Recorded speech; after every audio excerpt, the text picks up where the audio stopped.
Hey guys, welcome back to 32 All the Way and my weekly or so segment called A Few Minutes Down the Lane. I just dropped all my posters on the floor. 1 second. This one might run a minute or two longer than it usually does, but I just have a whole bunch of little announcements of people to thank. From the very beginning, I cannot thank again enough Mr. Ron Fuller Welch from Wrestling Royalty, instrumental in getting the Nashville Predators put in Nashville from the NHL, and writer of a book that is getting fantastic reviews called Brutus. Please check it up on Amazon. You can also check my interview with him. It is being described as Jaws on land. It's amazing that Mr. Fuller or Mr. Welch, depending on which name you want to go with, is continuously reinventing himself as a collegiate stand-up basketball player for the University of Miami, as a pro wrestler from a family of wrestling legends, as a hockey impresario, and now an author. I can't thank him enough for taking the time yesterday to speak to me.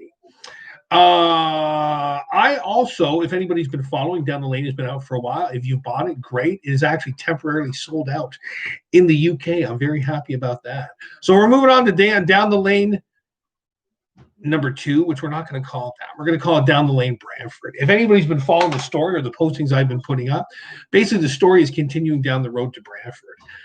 This is going to be the next goal for the Royal City Riders. They're going to try and take Brantford over in a quest to eventually run the entire province. So having said that, some fantastic artwork was completed today, and I went and had them made. This is going to be our new Royal City Riders of Brantford patch. And to give you a big hint of where the story is going to go when this one ends, and book number 3, Royal City Riders Toronto. I'm so excited to have these done. Okay, I got to give props to the guys who helped me out.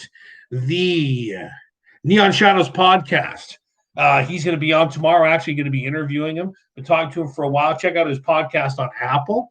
And actually, great throwback to some of the old serials and old radio shows where you're listening to some hard-boiled detectives. Absolutely love it. Through him, I was given the name of a Brad Greathouse. Both these guys are on Twitter. You can find them if you want. I'll put tags on the bottom.